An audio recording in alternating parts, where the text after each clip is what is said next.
Just a nurse.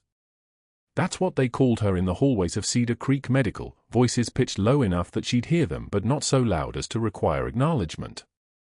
Just a nurse working nights, moving through the ICU like a ghost in Dansko shoes and navy scrubs, her badge clipped to her pocket next to a pen that never ran out of ink. Sarah Chen had been invisible for 8 months. She perfected the art of it, the slight limp that made her seem fragile, the way her eyes stayed down during rounds, the careful deference in her voice when spoken to directly. "My apologies, Doctor." "Right away, Doctor." "Of course, Doctor." Nobody looks at the person who apologizes for existing.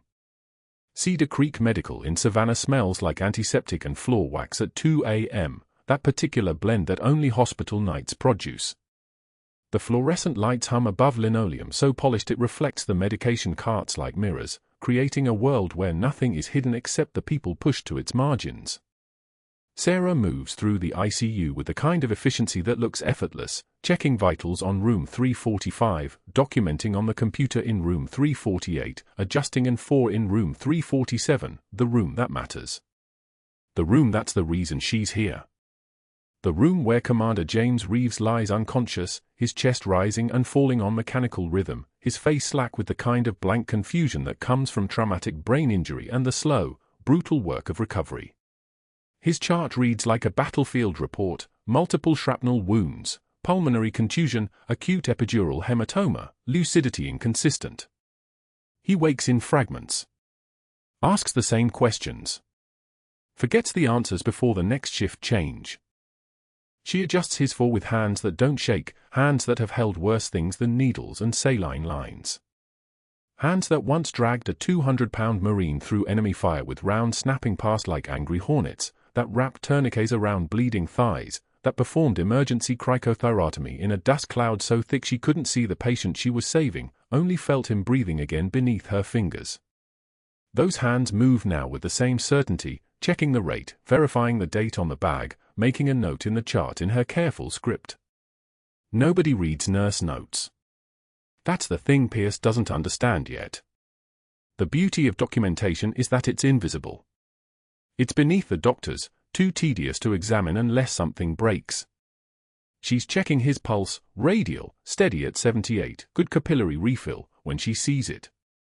The tattoo on his forearm. Chen. Block letters, military precision, probably done by someone who owed him a favor at Camp Lejeune or the Naval Hospital in Bethesda. Not a name he chose randomly. Not a tattoo a Marine gets unless it means something that goes deeper than skin. She stares at it for longer than she should. His eyes are closed. He won't remember she was here. He doesn't remember her. The TBI took that, stole it along with the ability to string together more than 3 hours of coherent memory. The ICU nurse on day shift, Henderson, 30 years old, bad knees, good heart, mentioned that Commander Reeves asked about Chen at least twice a week. Always confused. Always asking if Chen was coming back. Never recognizing the woman named Chen who was standing right in front of him while he slept. Sarah releases his wrist and steps back. The limp that she's trained into her gait acts up as she moves away from the bed, barely perceptible but enough. Enough to make her seem less threatening. Less like someone who's ever done anything that required speed or violence or the kind of strength that comes from dragging bodies out of burning helicopters. She crosses to the small metal locker in the corner of the room. Every ICU bed gets one for personal items, patient belongings that might have meaning when they wake up, and she opens hers, the one that's technically hospital property but feels more like a shrine. Inside, folded with military precision, is the flag. Triangle perfect corners. Bloodstain on one edge that won't come out no matter how many times she tries to wash it. Staff Sergeant Miguel Martinez, 1st Battalion Kilo Company, killed in action Bagram Province November 14, 2016. His flag. His sacrifice. The only piece of that war she allows herself to keep, hidden in a locker at a hospital where she's supposed to be invisible, where she's supposed to be nobody, where nobody can know that she was there when Martinez died, that she held pressure on the wound that wouldn't stop bleeding, that she heard him stop breathing, that she closed his eyes. She closes the locker. Locks it. The click of the padlock sounds like punctuation in the silence of pre-dawn. Dr. Pierce arrives for early rounds at 4:02 a.m., which is unusual. Rounds aren't for another hour. His shoes click on the polished tile with the aggression of someone who owns the space, Italian leather that probably costs more than Sarah's monthly rent, buffed to a shine that reflects the fluorescent lights. He's tall, 6'2", maybe 3, with the kind of face that looks like it was carved by someone interested in arrogance, and the eyes of a man who's learned that confidence can accomplish what competence cannot. He carries Reeves's chart folded in his left hand, and his right hand scrolls through his phone with the kind of habitual checking that suggests either important business or a man addicted to feeling important. Sarah is pulling up vitals on the computer, her back to the hallway, her posture pitched to seem smaller than she is. He doesn't look at her. That's the beauty of invisibility. Pierce glances at the room, checks the monitor, O2 sat at 98%, heart rate stable, blood pressure holding, and then something catches his attention. He steps closer to the bed, and Sarah can feel him reading Reeves's chart, can feel his eyes moving across the documentation she filed on the previous shift. Every vital, every observation, every small detail that nurses are trained to record but doctors are trained to ignore. She keeps working, her fingers moving steadily across the keyboard, documenting the current vitals, noting the slight elevation in temperature, 98.3, probably nothing. Probably the normal inflammation of the brain's recovery, but documenting it anyway because that's what competence looks like. That's what an 8-month assignment from Naval Intelligence looks like. Perfect documentation. Meticulous charting. The kind of paper trail that creates accountability. Pierce's expression shifts. Something calculated moves behind his eyes. He closes the chart and walks out of the room without speaking. Sarah hears his shoes clicking down the hallway toward his office, and she feels something tighten in her chest. Not fear. Not the trembling of someone who doesn't know how to handle confrontation. The tightness of a captain in the Naval Intelligence Division recognizing that her cover, so carefully maintained, so meticulously constructed, has just been perceived as a threat by a man who has something to hide. She doesn't stop working. That's rule 1 of undercover operations.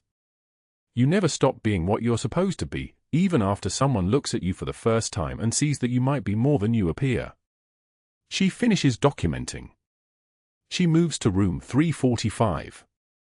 She adjusts an 4 in room 348. She becomes invisible again because invisibility is armor and invisibility is survival and invisibility is the only weapon she's allowed to carry in this place. But that wasn't the worst part.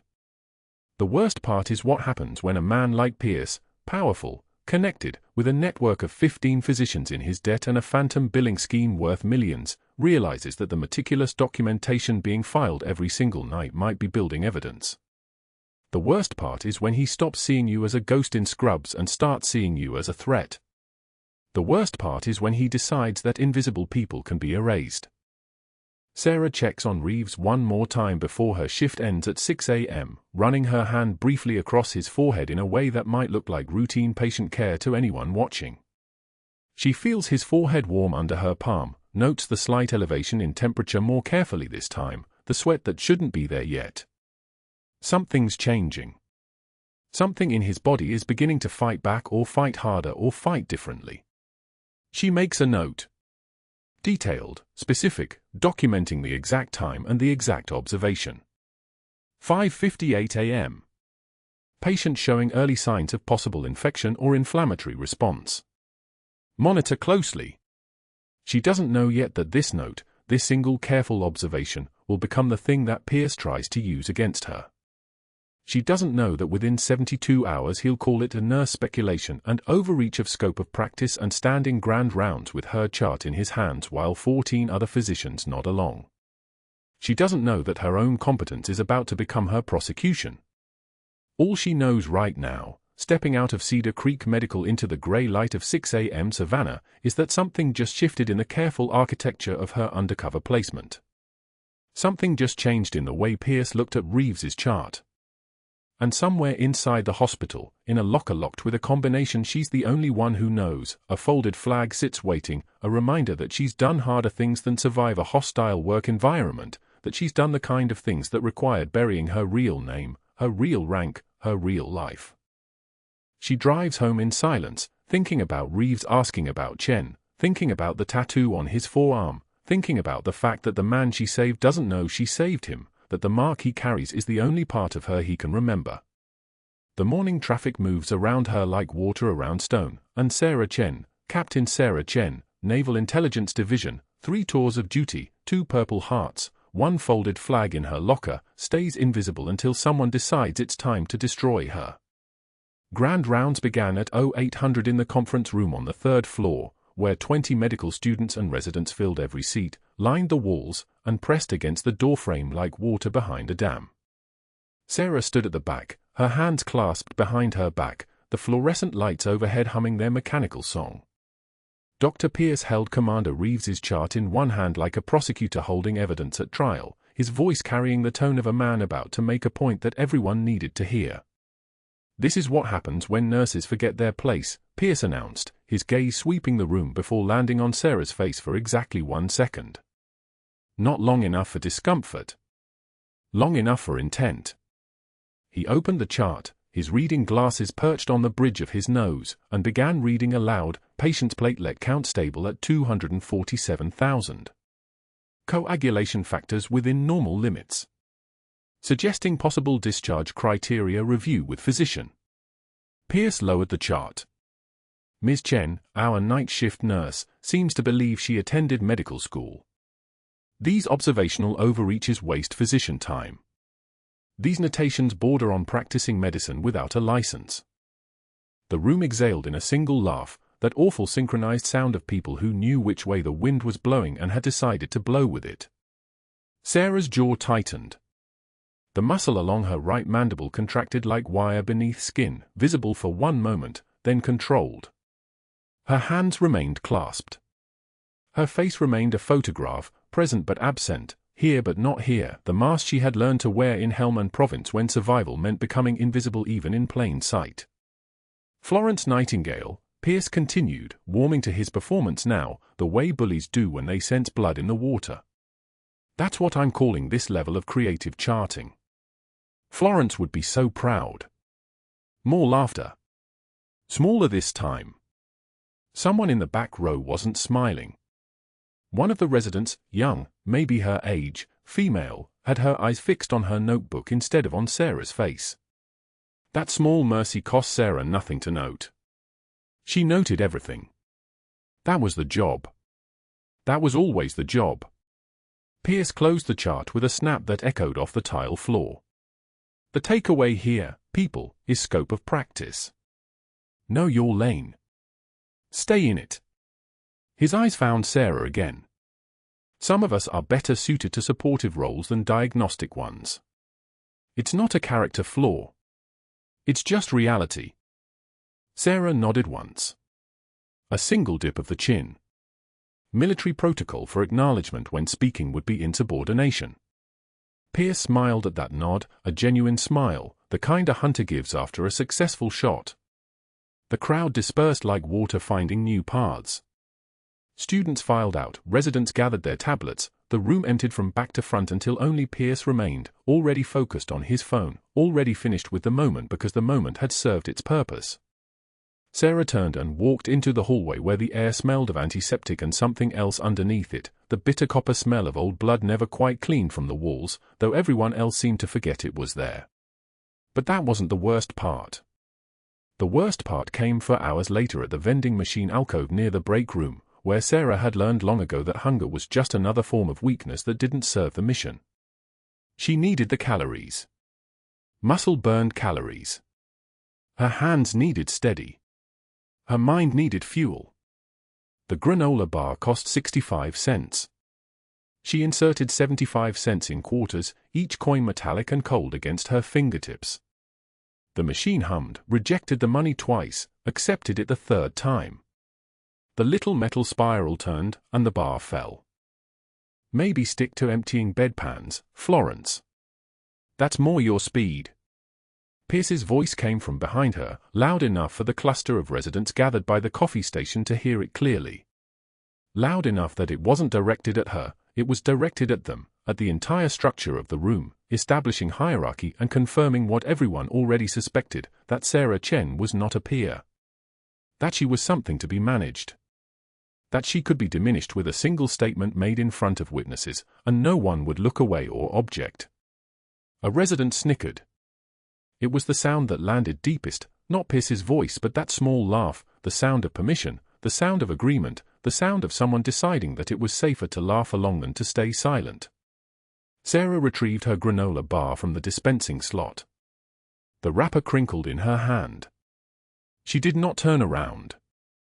She did not meet Pierce's eyes. She walked past the cluster of residents toward the hallway, her spine straight, her breathing even, her face still a photograph. The granola bar tasted like cardboard and resignation. She ate it standing at the medication dispensary, checking doses, verifying counts, her paperwork perfect and her numbers exact, every notation a tiny rebellion that no one recognized as rebellion because rebellion required an audience and she was giving no one an audience.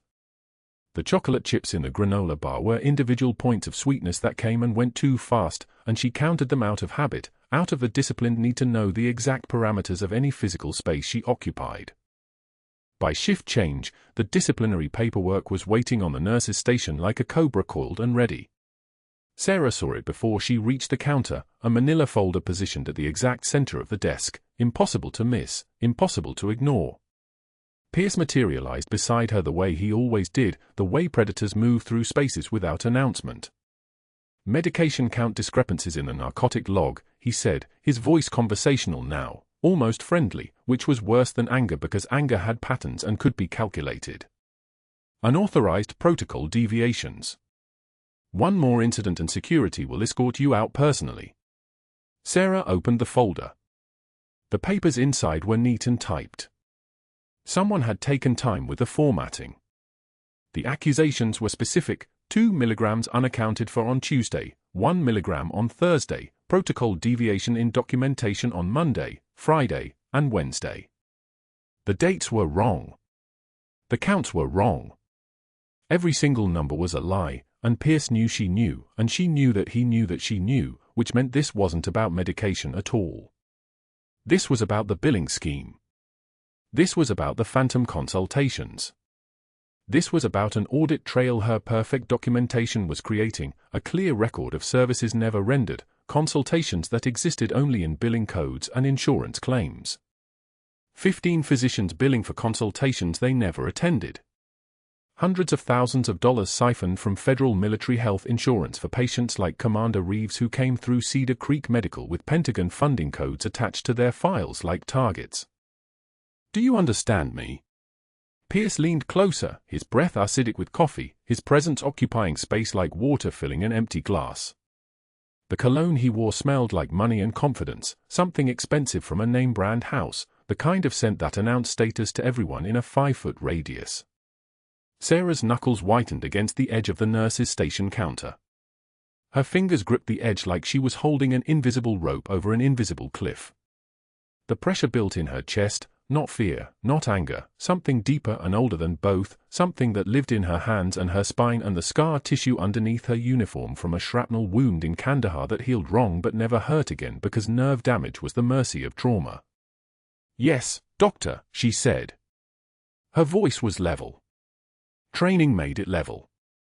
8 years of military protocol made it level. The knowledge that she was being tested, that this moment was precisely calibrated to see if she would fracture, made it level. She did not meet his eyes. She did not challenge him. She simply acknowledged his authority with the minimum words necessary and waited for him to leave, which he did, satisfied. The folded flag in her locker was still there when she retrieved it an hour later during the transition between shifts.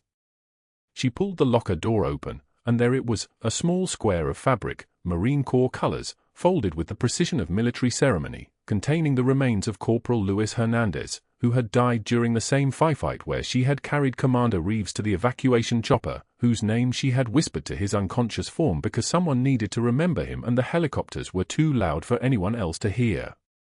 The flag measured approximately 3 inches by 3 inches. It weighed almost nothing. It cost her everything to keep it. Sarah pulled out her encrypted phone and typed the coded message with her thumbs moving fast and precise, cover integrity at 60%. Recommend extraction protocol. The response came back in 4 minutes and 17 seconds. Mission incomplete. Maintain position. She read the message twice. She read it 3 times. The characters didn't change on the 4th reading. She powered the phone off without responding and returned the folded flag to the exact center of her locker, next to her combat boots and her old service jacket with the sleeve insignia still attached, the markings no civilian eye would recognize but that every Marine officer would understand the moment they saw them. The night shift began at 2,100 hours, and Sarah walked through the ER doors carrying the weight of everything she wasn't allowed to be. The night shift began at 2,100 hours, and Sarah walked through the ER doors carrying the weight of everything she wasn't allowed to be. Her badge hung at the correct angle. Her scrubs were hospital-issued. Her hands looked like a nurse's hands. But her eyes had already calculated 17 exit routes from Cedar Creek Medical, and her shoulders carried the muscle memory of decisions made under fire. Commander Reeves was sleeping when she checked his vitals at 21:45. Oxygen saturation 94%. Heart rate steady. Respiratory effort within normal parameters. She documented everything with the precision that had trained her, the same precision that was now a problem. Every notation she made created a trail. Every careful observation, a breadcrumb. Sarah had been trained to leave no witnesses. The irony of being destroyed by her own diligence was not lost on her. Her break came at 0300 hours. The ER was quiet, that artificial quiet of hospitals at deep night when the fluorescent lights hummed their endless mechanical prayer and the waiting room held only the desperate and the dying. Sarah used her credentials, the classified Naval Intelligence Phantom IT account that existed nowhere on paper, to access the hospital's billing database from the administrative terminal in the break room. The account was buried 12 levels deep in the hospital's system architecture, installed 3 months ago when her intelligence contact had placed her here. Nobody knew it existed. Nobody looked for what they didn't know to hunt for. The billing records for high-value military patients were segregated in a file marked VIP consultation tracking. Sarah's fingers moved across the keyboard with the speed of someone who had cracked encrypted communications under mortar fire. The numbers began appearing like a confession written in red ink. Dr. Pierce had billed for $847,000 in phantom consultations over an 8-month period. Not missing a decimal.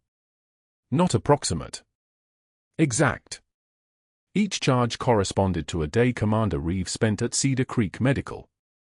Each consultation bore the signature of a physician who had never set foot in the patient's room. Cardiologist, $12,000 per consultation, 6 consultations, 0 documented visits. Pulmonologist, $11,500 per consultation, 7 times.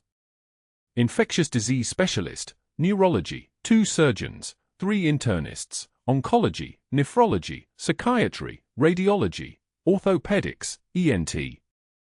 All of them. 14 physicians. All of them coordinated. All of them billing for work they never performed. The signatures were forged, but professional forgeries, passable, deliberate, practiced. Each one tailored to mimic the actual doctor's handwriting with the kind of precision that required either an artist or someone who'd studied their signatures for months.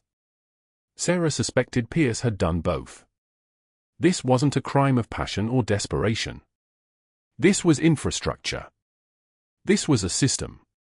This was 14 physicians, more than twice the number her briefing had mentioned, participating in organized healthcare fraud targeting military patients because military patients meant high billings and minimal family scrutiny.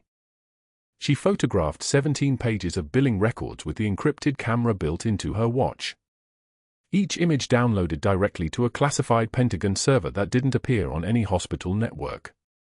Evidence preservation without access. That was the point. That was what military intelligence training actually looked like when it wasn't visible on anyone's desk. The door to the break room opened at 0312 hours. Sarah didn't flinch. She didn't turn. She simply closed the billing database, logged out, and reached for the coffee pot with the same hand that had seconds ago been preserving evidence of a $847,000 conspiracy. A resident passed through without looking at her.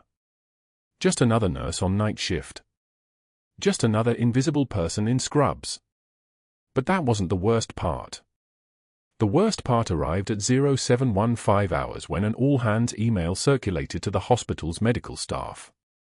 Executive Conference Room, 0830 sharp.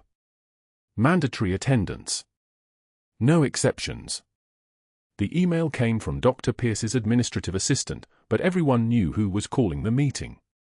Sarah saw the email on her break and felt something shift in her chest, not fear, but recognition. The calculation of a predator who has scented blood in the water. Pierce had something planned. Something coordinated. Something that couldn't wait. She was reading the patient assignment board when Dr. Chen approached her at 0815 hours. Dr. Chen, the infectious disease specialist Sarah had documented speaking with Commander Reeves exactly 0 times. He looked nervous. His jaw was tight. His eyes wouldn't meet hers. "Sarah, I just wanted to." He stopped. Started again. "The meeting. You know there's a meeting." "I do." Sarah kept her voice level. Professional. The voice of someone who was exactly what she appeared to be. "Dr. Pierce wants to discuss some concerns about your charting practices. Just procedural. Nothing personal." Dr. Chen was lying the way civilians lied, with visible effort, with all the shame of someone who knew he was complicit but hoped sincerity would absolve him. It wouldn't. "I'm sure it's fine." She didn't respond. She simply nodded and returned to the patient assignment board. Let him carry his guilt back to the conference room. Let him sit in whatever circle Pierce had arranged and pretend this wasn't exactly what it appeared to be. The executive conference room was on the 3rd floor, its windows overlooking Savannah's historic district. Sarah had been in this room exactly once before, during her initial orientation 8 months ago. It had seemed clinical then. Professional. Now it felt like the inside of a trap. Pierce was already there at 0828 hours. He stood at the head of a mahogany conference table, and beside him, arranged in a careful semicircle like an audience, were 14 physicians. She recognized them from the billing database. Cardiologist. Pulmonologist. Infectious disease. Neurology. 2 surgeons with the expensive watches and Stanford rings. 3 internists who looked like they'd rather be anywhere else. Oncology in the back left. Nephrology next to radiology. Psychiatry at the edge. Orthopedics. Ent. All of them present. All of them waiting. The room smelled like expensive coffee and fear. "Thank you all for coming," Pierce said, and his voice was smooth as oil pooling on water. "We have a situation that requires immediate, coordinated action. One of our nursing staff has created a liability exposure that I'm confident we can resolve together." He gestured toward Sarah, who remained standing near the door because no one had asked her to sit, because sitting meant accepting the frame they were building, and Sarah Chen did not accept frames that weren't hers to choose. "Sarah's charting practices have begun to create discrepancies in our consultation documentation," Pierce continued, and there was steel underneath the smoothness now. Her meticulously detailed nursing notes have started creating timeline conflicts with our physician consultations. She documents patient conditions at specific times. We document our consultations at slightly different timestamps. Auditors, when they look at these records, and they will look, might notice inconsistencies. The room went dead silent. Even the air seemed to pause. One of the surgeons shifted in his chair. The cardiologist's hand gripped the edge of the table hard enough that his knuckles paled. This was the moment they all understood what was happening. This was the moment they all understood they were being told to choose. "The solution is straightforward," Pierce said. "We document her incompetence.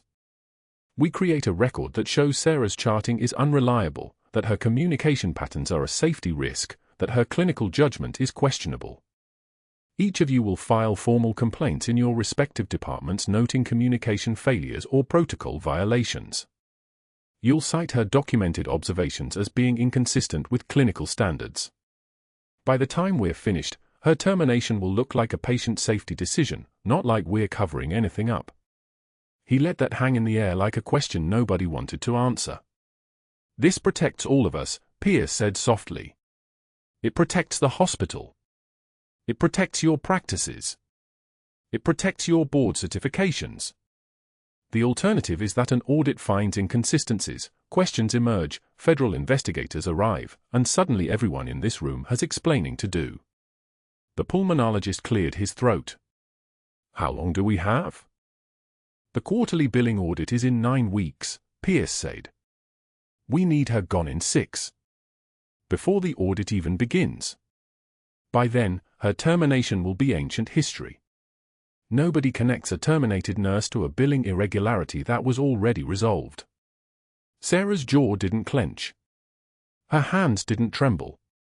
Her breathing remained steady and deep, the way you breathe when you're already running on adrenaline and your body has learned not to waste energy on visible reactions. She simply stood there, quiet, watching 14 physicians accept that they were murderers, not of flesh, but of careers, of reputations, of lives that depended on their professional integrity. The infectious disease specialist raised his hand like a student in class. I've only interacted with her twice. Then you'll cite her for not being available when you needed her, Pierce said, and there was something almost gentle in his tone now, like he was teaching a child how to fold a knife. Communication failure. Safety risk. You don't need to have spent time with her to notice she wasn't present when you needed documentation. It was beautiful in its way. Horrible and beautiful. A system of leverage and compliance so elegant that nobody in that room could find a way to refuse without sacrificing themselves. Sarah turned and walked out of the conference room at 08:01 hours. No one stopped her. No one spoke. Behind her, she heard Pierce's voice resume, lower now, giving detailed instructions on how each physician would structure their complaints, what language would survive internal review, what documentation would create the strongest termination file. She was back on the night shift at 1900 hours, assigned to the trauma bay instead of the ICU where Commander Reeves was recovering. That wasn't an accident. Pierce had already begun the reassignment. She watched from the hallway as a less experienced nurse, competent but not trained in military trauma protocols, took over Reeves's care. At 2100 hours, Sarah's phone buzzed with a message from her intelligence contact. 2 words, Reeves deteriorating. She didn't have access to his room anymore. She couldn't check his oxygen saturation. She couldn't observe his respiratory pattern. She couldn't see what she'd trained herself to see before it became critical. She could only stand in the hallway while someone else missed the warning signs, the subtle digital cascade that was about to collapse. By 2147 hours, Commander Reeves's oxygen saturation had dropped to 89%. By 2200 hours, his respiratory effort was labored. By 2230 hours, the assigned nurse had finally flagged it to the resident on call. Sarah documented all of it from the hallway. Clinical observations she wasn't allowed to make, recorded in a memory that had been trained to remember the exact pressure of a patient's diaphragm working too hard. She was locked out of his care and watching him fail, and there was nothing she could do except wait for the system to either catch him or let him fall. At home, Emma was already asleep when Sarah arrived at 2300 hours. But the folded flag, the small piece of Bagram that Sarah had sworn she would never display where anyone could see, sat on the kitchen counter now instead of hidden in her locker. She had taken it out this morning. She didn't know why. Emma had asked about it during dinner. "Is that from your job, Mommy?" Sarah had said yes without explanation, and Emma had nodded the way children nod when they sense there are answers they're not supposed to ask for.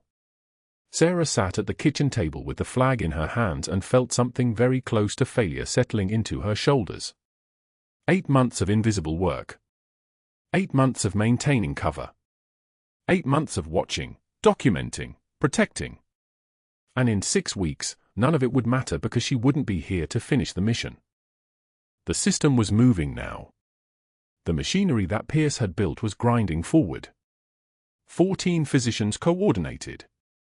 7 written complaints already in her personnel file from doctors she barely knew, citing her for communication failures that never happened. Commander Reeves's condition deteriorating in a hospital where she wasn't allowed to help him. Her daughter asking questions about flags in the kitchen. And her intelligence contact sending messages about a mission that was collapsing in real time. Sarah folded the flag again, carefully, the way it was folded when it came to her in Bagram. The way it had been folded every day for 309 days. She placed it back on the kitchen counter where Emma could see it, where it could sit like a monument to everything she couldn't say. Then she called her contact back. 1 message. 2 words, ready extraction. At 0247 hours, the code alarm erupted from room 347 like a scream that nobody wanted to hear. Sarah was 3 minutes into her break, cold coffee cooling in her hands, when the intercom crackled, Code Blue, ICU, room 347. Code Blue, ICU, room 347. She didn't move. The coffee stayed suspended between the table and her mouth. Around her, the break room held its breath. 2 residents exchanged glances. A surgical tech started gathering her things. They would go. They always went. Sarah set down the cup and stood. The chair scraped against tile. Room 347 was Commander Reeves's room. She moved through the corridors with the kind of speed that didn't look fast, economical, purposeful, a woman who had learned long ago that panic was just fear wearing a siren. Her badge clattered against her ribs as she broke into a walk that became something faster, something more urgent, something that made the overnight staff part like water as she passed. The assigned nurse stood frozen in the doorway, hands useless at her sides. Commander Reeves was gasping. Not breathing, gasping. His chest heaved and his neck corded and his eyes were wide with the animal intelligence of a man whose body was screaming that it was suffocating. His trachea was visibly deviated to the right, pulled like a rope under tension. His jugular veins distended purple and angry. Every muscle in his neck contracted with each desperate breath. Tension pneumothorax. Air trapped in the pleural space, building pressure, collapsing his lung, pushing his heart sideways, strangling his breathing with invisible hands. 3 minutes. Maybe less. Sarah hit the code button herself, her index finger striking the alarm with the precision of someone who had done this before, not in a hospital, but in a field hospital at Bagram with mortar rounds walking toward the compound and no anesthesia except alcohol and discipline. The overhead intercom howled to life, attending physician to ICU, room 347. Attending physician, room 347. The monitor showed it in numbers, oxygen saturation 82 and falling. Heart rate 156, climbing. Blood pressure 94/48. He was dying in increments. Sarah grabbed the phone. Hit the number for the first attending on the rotation, Dr. Holloway, who had consulted on Reeves's admission just 8 hours earlier. Holloway here. Half asleep. Room 347. Tension pneumothorax. I need you at the bedside now. The pause lasted 2 seconds. Just 2 seconds, but in that time Sarah heard something she recognized, a man checking his phone for the hour, calculating whether a dead patient was worth waking up for. I'm unavailable. Page someone else. He hung up. Sarah called the second attending. Dr. Brennan. Not on duty. Third. Call someone else. Fourth, I'm at home. That's not my patient. Fifth, the night team handles this. Sixth, no answer. She worked through them like a surgical checklist, each one a variation on the same theme of abandonment. 15 physicians on the consultation network that Dr. Pierce had so carefully assembled, each one tied to his phantom billing scheme by professional obligation and financial interest. A dead Reeves meant the gravy train ended. But a Reeves who survived a complication like tension pneumothorax meant emergency procedures, surgical consultations, investigations into how he deteriorated so quickly under medical supervision. A live patient with complications was a threat. By the 9th call, Sarah understood. They were coordinated. This wasn't negligence. This was sabotage wearing a stethoscope. 14th call, I don't care what the situation is. I'm not coming in. 15th call, disconnected before she finished her sentence. The monitor showed oxygen saturation falling like a stone, 74 now, dropping toward the oxygen-starved blackness where the brain begins to die. His lips were turning blue. Not pale, blue, the color of insufficient oxygen, the color of a dying man. Sarah looked at the crash cart. At the assigned nurse, still frozen. At the monitors screaming their alarm in the empty ICU hallway where no attending physicians were coming. She opened the crash cart with a kind of authority that made no sound at all. The 14-gauge needle was exactly where it should be, sterile in its packaging, waiting for someone who knew what they were doing. Sarah's hands moved with the fluid precision of muscle memory taking over, 8 years of active duty, 2 field hospitals, 47 emergency procedures performed under conditions that would have broken civilians into pieces. She palpated Reeves's chest. Located the second intercostal space, mid-clavicular line. Felt the anatomical landmarks beneath his skin like reading a map she had memorized on her first tour. No hesitation. No trembling. No internal debate about license or law or the career she was about to destroy. She inserted the needle perpendicular to the chest wall, feeling the resistance of tissue, then the sudden give as the catheter breached the pleural space. The hiss was almost musical, air escaping under pressure, the sound of a lung finally breathing, the sound of a man being pulled back from the edge of death. His trachea shifted. Not suddenly, but smoothly, like a rope coming loose, returning to midline where it belonged. The oxygen saturation climbed, 75, 79, 82, 88, 91, 94. His breathing became less of a gasp and more of something resembling respiration. His lips returned from blue to pale to pink, not healthy, but not dying. Sarah secured the catheter with tape, her movements economical and precise, the assigned nurse finally unfrozen enough to hand her supplies without being asked. That was when she heard the footsteps. Fast, multiple, the heavy acceleration of institutional response when things went wrong. She didn't need to look. She already knew what was coming. The sound of authority arrived in the form of Dr. Pierce, accompanied by hospital security in their dark uniforms and the night administrator with her tablet clutched like a shield. Pierce's face was already flushed, the purple rising from his collar like a stain. She just performed a procedure without physician orders. His voice was loud enough to wake patients 2 hallways over. He was pointing at Sarah the way one points at contamination. Practicing medicine without a license. Did everyone see that? That's a felony. That's jail time. The security guard moved toward Sarah. The administrator's thumbs were already moving on her tablet, accessing something, pulling something up, making something permanent. Sarah stepped back. Her hands were clean. Her badge was still around her neck.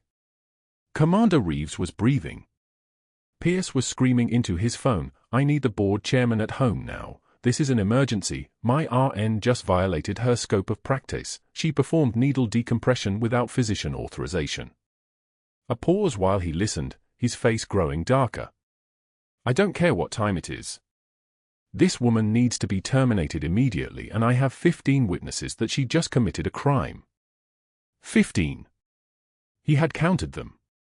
He had counted all the physicians who refused to come, and now he was using that number, that exact betrayal, as a weapon. The administrator swiped something on her tablet. Sarah's badge access blinked once and then died. She touched it reflexively. Dead. Deactivated. She was no longer an employee of Cedar Creek Medical. She was now something worse, a liability, a loose end, a woman who had saved a Marine's life and in doing so had exposed a network of corruption that stretched from this room to the board chairman's home phone. Security, Pierce said, his voice dripping satisfaction. Escort her out. Collect her belongings and make sure she doesn't access any records or computers on her way. The security guard, a kid, maybe 25, trying to look official, gestured toward the hallway. Sarah nodded once. She didn't resist. Resistance would have been ammunition. She walked to the locker room with the guard trailing behind her like a shadow made flesh. The folded flag from her locker, the one piece of Bagram she had allowed herself to keep, the one belonging to Petty Officer Santiago, the only teammate who hadn't made it out, went into her jacket pocket. Her scrubs were already off, her civilian clothes already on, her entire civilian life already packing itself up and leaving. Dr. Pierce followed her to the parking lot, actually followed her, his voice carrying across the asphalt like a threat. "You'll never work in healthcare again. I'll make sure of it. I'll contact every licensing board, every hospital within 1,000 miles. You're finished. Do you understand me? Finished." Sarah unlocked her car.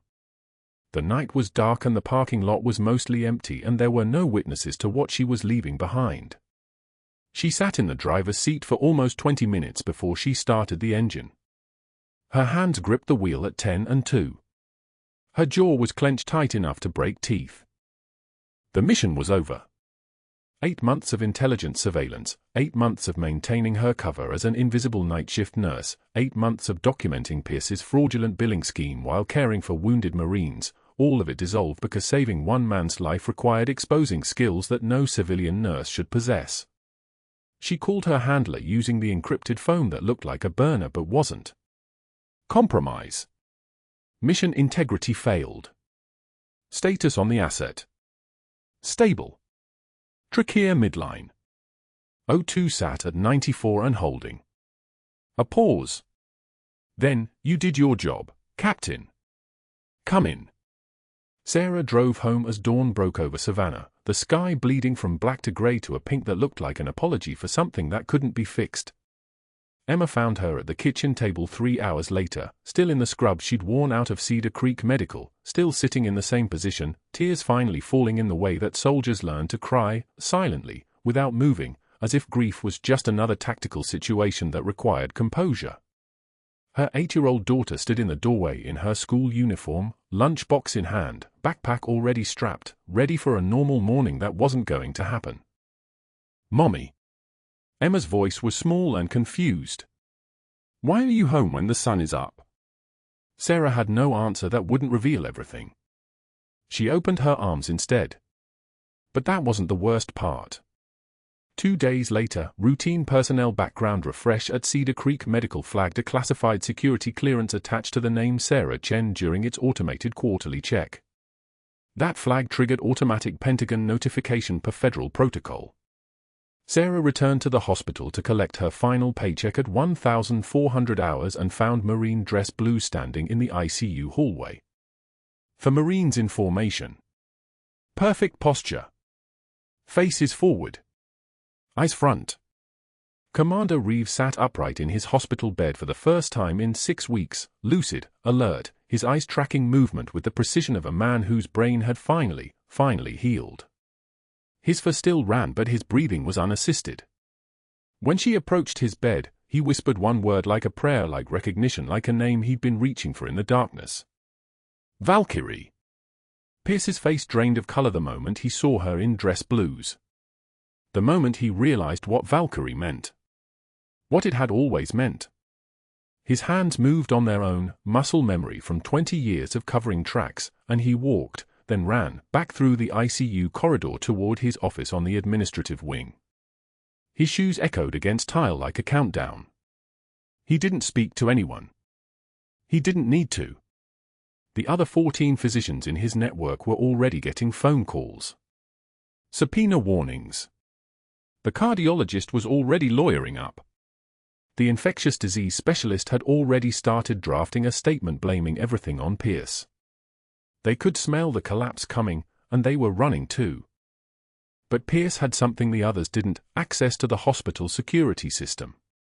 His office door locked behind him with a soft click that sounded like a guillotine blade settling into place.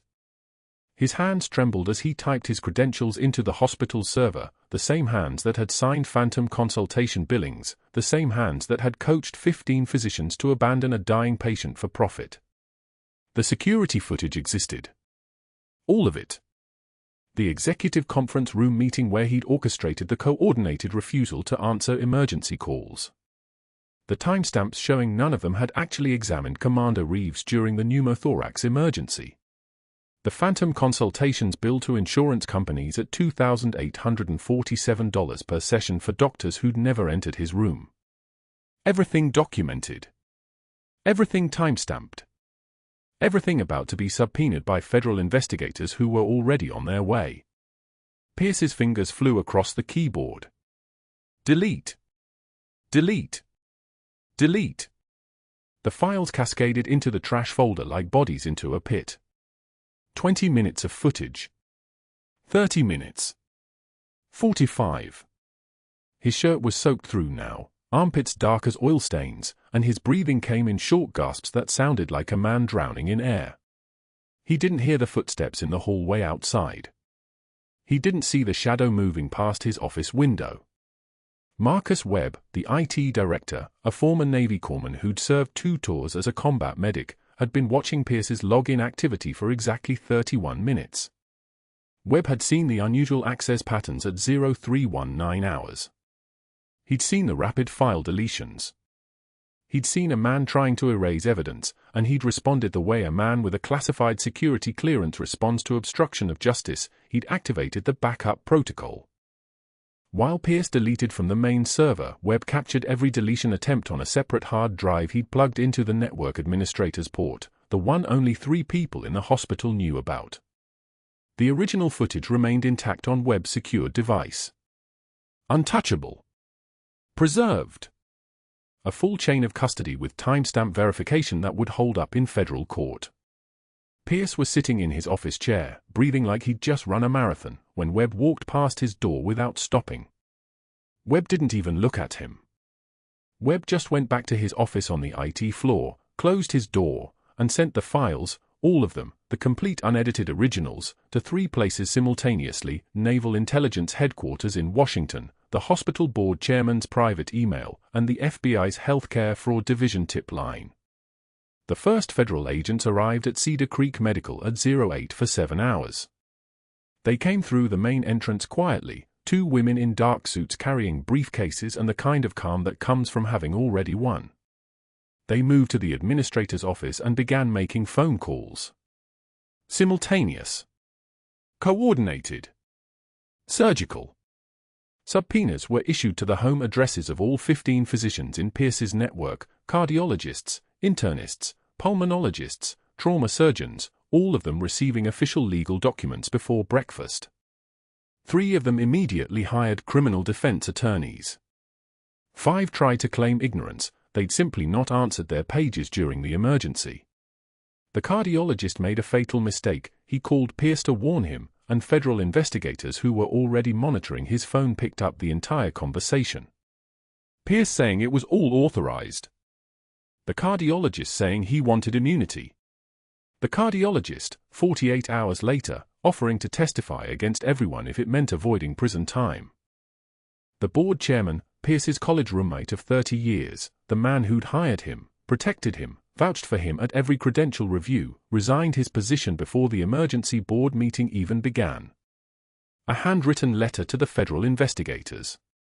A letter stating he'd suspected fraud but lacked proof. A letter that, in 1 paragraph, ended 20 years of friendship and professional partnership. Sarah didn't watch any of this happen in real time. She couldn't. She was still inside Cedar Creek Medical, still in scrubs, still processing the termination paperwork that would become utterly meaningless within 72 hours. But she heard the news from other nurses. She heard the whispers in the break room. She heard that federal agents were in the building. That Dr. Pierce was being escorted to his office by hospital security. That his privileges were being revoked pending investigation. At 1900 hours, security footage showed a man sitting alone in the parking garage in a Mercedes with a price tag that would have fed a family of 4 for 3 years. His head was in his hands. His white coat was draped across the back seat like a shed snakeskin. His phone was ringing: lawyers, accountants, his wife, and he wasn't answering any of them. His medical license suspension letter had arrived at 1,644 hours. His bank accounts had been frozen at 1823 hours when the fraud charges hit federal databases showing $847,000 in false billings. The hospital board had voted unanimously at 1,756 hours to terminate his employment effective immediately and cooperate fully with federal investigation. He'd been a physician for 24 years. It took 6 hours to dismantle all of it. But that wasn't the moment Sarah allowed herself to feel anything. That came later, when Commander Reeves found her in the hospital cafeteria, moving slowly with a walker, his legs still recovering strength but his eyes sharp and present and finally recognizing something they hadn't seen since Bagram. He sat across from her at a small table near the window where rain was starting to hammer the glass like applause. For 30 seconds, neither of them spoke. The moment stretched like pulled taffy. Then Reeves reached up and touched his forearm, the tattoo beneath his sleeve, and he asked the question he'd been waiting to ask since regaining consciousness. Did you know about the billing fraud? Sarah nodded once.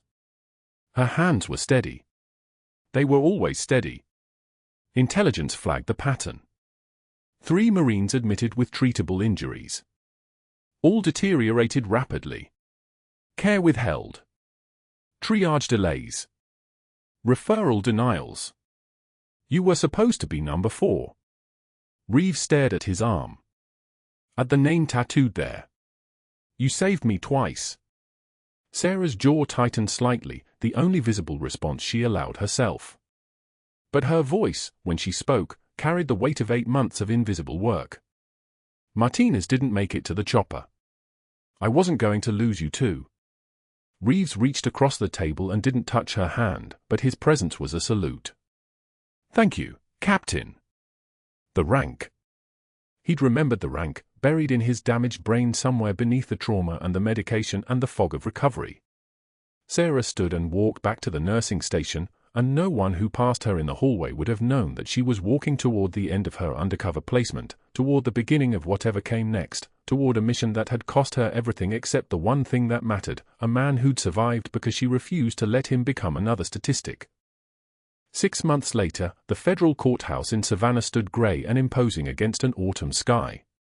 Sarah sat in the gallery in civilian clothes, dark slacks, navy blazer, hair pulled back, with Emma beside her, fidgeting with the program. The gallery was packed. 15 physicians had plea agreements. 11 had already accepted settlements. 3 had agreed to testify against each other. Dr. Pierce stood before Judge Helena Kowalski with the kind of posture a man assumes when he's already lost everything and is just waiting for the formal pronouncement of the obvious.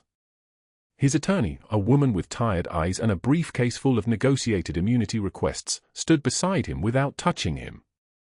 The court sentences Dr. Marcus Pierce to 3 years supervised probation, revocation of medical license effective immediately and permanently, restitution in the amount of $2.1 million to be paid to affected patients and insurance carriers, and 800 hours of community service to be completed during the probation period. The judge's voice was steady, matter-of-fact, the voice of someone who'd seen this collapse before and would see it again. Do you understand these terms?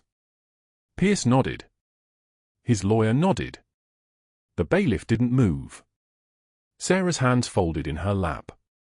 Emma whispered, "Is that the bad doctor?" Sarah didn't answer. She didn't need to. The final detail emerged 3 days later when a local news station reported Pierce's new employment, teaching CPR certification classes at Savannah Community College for $15.75 per hour. No benefits. No research opportunities. No prestige. No students who didn't know what he'd done, because the story had made the local news and regional medical journals and the ethics discussions in nursing schools across Georgia. The man who'd called her just a nurse in front of medical students was now teaching compression techniques to nursing students who would outrank him in clinical experience within 6 months. Sarah read the article once and didn't read it again. The closure wasn't in his punishment. It was in what came next. Commander James Reeves's promotion ceremony took place at Marine Corps Air Station Beaufort on a Saturday morning that smelled like salt water and diesel exhaust and the particular sharpness of military ceremony. Sarah stood in dress blues, her Navy Cross visible on her chest, the same medal Reeves wore, the same medal that meant she'd been to Bagram and come back changed. The ceremony lasted 42 minutes. Reeves was promoted to lieutenant colonel.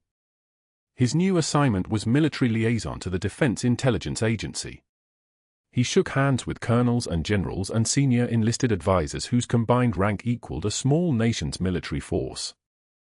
And then the reception began, and he found Sarah standing near the window overlooking the parade ground. His hand settled on her shoulder, a gesture of absolute trust, the way a warrior touches another warrior they'd bleed beside.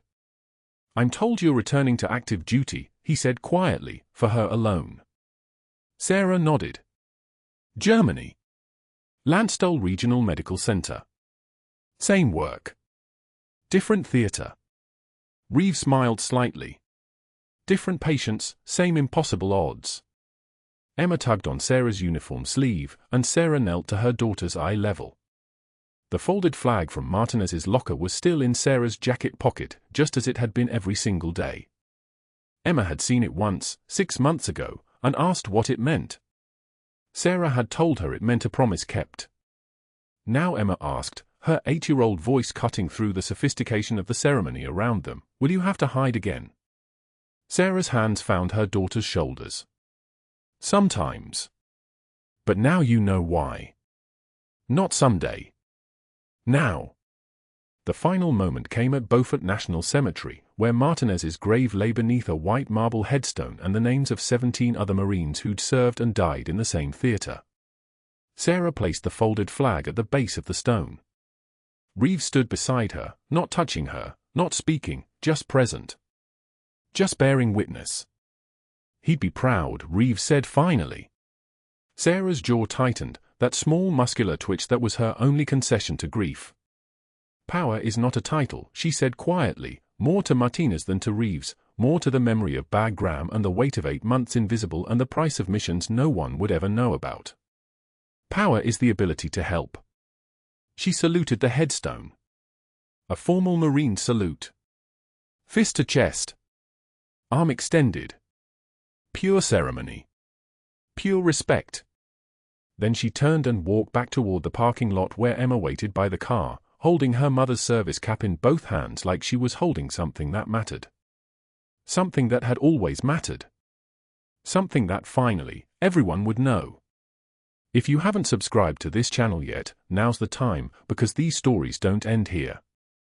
New investigative narratives every single week. Like this video if you believe the quiet ones are often the most dangerous. And tell me in the comments, would you have had the courage to do what Sarah did? To stay invisible when the whole world finally knew who you were?